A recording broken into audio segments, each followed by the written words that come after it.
이 국민의힘을 향한 국민의 분노가 들끓었습니다. 이렇자 이 당내 분위기도 심상치 않은데요. 어제 내란 상설특검법 찬성표가 국민의힘에서 22표 나왔습니다. 이번 주 탄핵안 2차 표결에 나서겠다는 의원들도 늘고 있습니다. 그런데 대통령실 하야보다 탄핵이 낫다는 기류가 감지되고 있는데요. 국민의힘 김종혁 최고위원 연결해서 당내 분위기 직접 들어보겠습니다. 안녕하십니까, 위원님? 네, 안녕하세요. 김정혁입니다. 네, 바쁘신데 응해주셔서 감사합니다. 일단 어떻습니까? 대통령실 입장 어떻게 정확히 전해지는 게 있을까요? 저도 오전에 그 대통령실에 연락을 해봤는데요. 그 대통령실 분위기는 뭐 지금 언론에 보도된 대로 무슨 조기 하야라든가 이런 것보다는 탄핵이 되는 게 더 낫겠다. 그래서 헌법재판소에서 그 판결을 받아보겠다. 뭐 이런 입장인 걸로 알고 있습니다. 당에서는 사실 질서 있느니까지 붙이시면서 조기 퇴진을 제시하셨지 않습니까? 그런데 그렇습니다. 왜 탄핵이 더 낫다라고 생각을 하는 건지 그 배경을 뭐라고 보십니까? 뭐 그 헌법재판소에 갔을 때 기각이 될 가능성이 있다라고 생각을 하는 것 같아요. 네. 그러니까 헌법재판소의 인원이 지금 원래는 9명이어야 되지만 현재는 6분이시지 않습니까?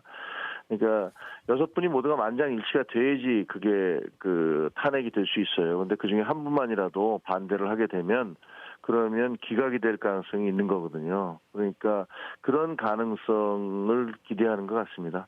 내일 있을 원내대표 선거까지 이 셈법에 들어가 있을까요?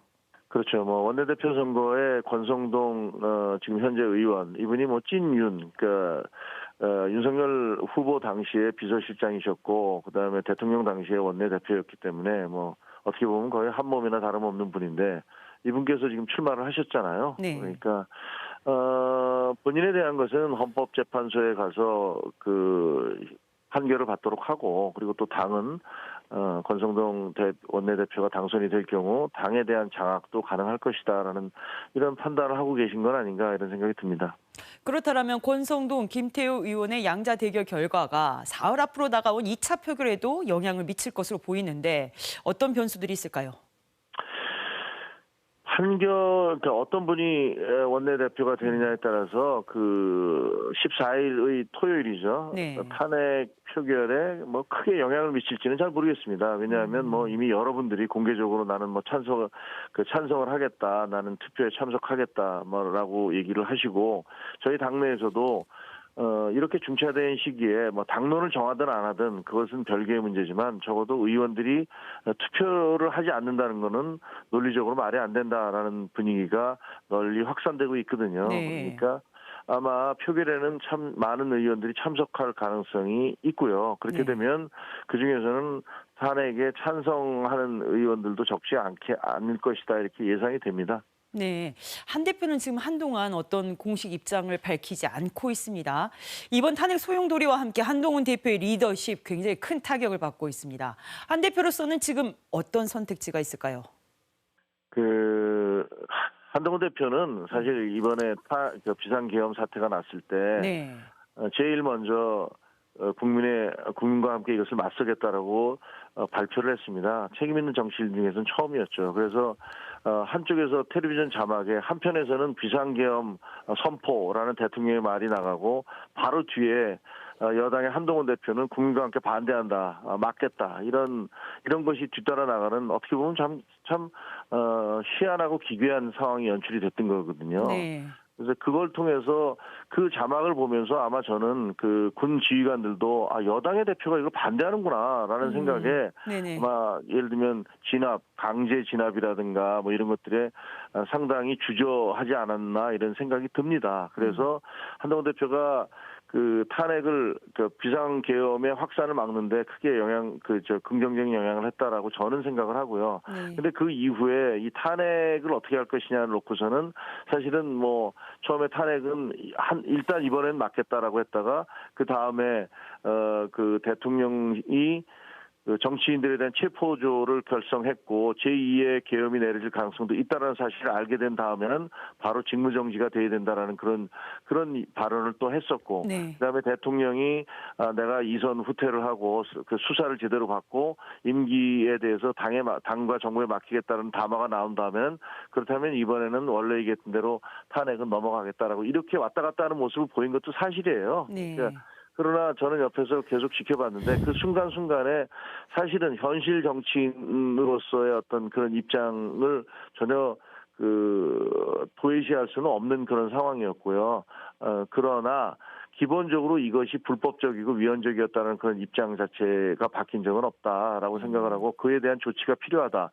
그것이 탄핵이든 아니면 질서 있는 하야든 아니면 다른 그 수사든 뭐 이런 것들이 반드시 뒤따라야 된다는 입장은 계속 견지해 왔다고 생각합니다. 지금 표결까지 사흘이나 남았습니다. 바로 앞에 예측도 지금 못하는 상황들이 계속 벌어지고 있어서요.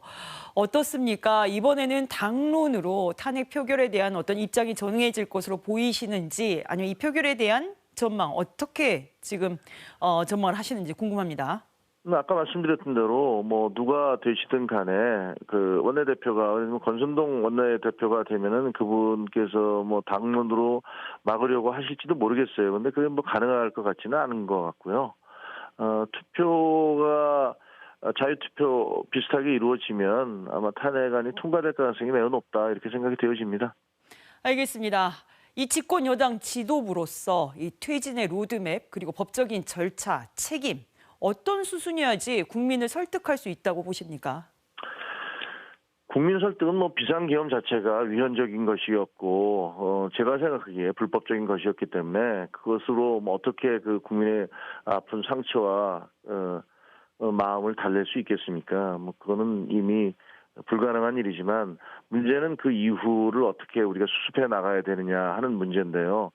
집권당으로서는 이 탄핵 심판으로 갔을 경우에 길거리에서 탄핵 찬성과 반대 시위대가 충돌을 하고 또 아까 말씀드린 대로 6명의 헌법재판관 중에서 어떤 결론이 내려질지가 제대로 알 수가 없고 또 그 판결의 시기가 언제인지도 유동적이어서 이런 불확실성을 제거하기 위해서는 차라리 그러면 이 탄핵에 준하는 속도로 2월에 하야를 하든가 3월에 하야를 하든가 이렇게 명시적으로 하야 일정을 정해 놓는 게 낫지 않을까 이렇게 생각을 했었는데 그리고 그것을 추진했던 것인데 지금 용산 대통령실에서 거기에 대한 거부 의사를 보이고 있는 것으로 보아서는 결국은 탄핵을 찬성할 것이냐 반대할 것이냐로 귀결될 수밖에 없다 이렇게 생각을 합니다. 그리고 지금 현재 분위기로서는 탄핵이 될 가능성이 매우 높다 이렇게 보여집니다.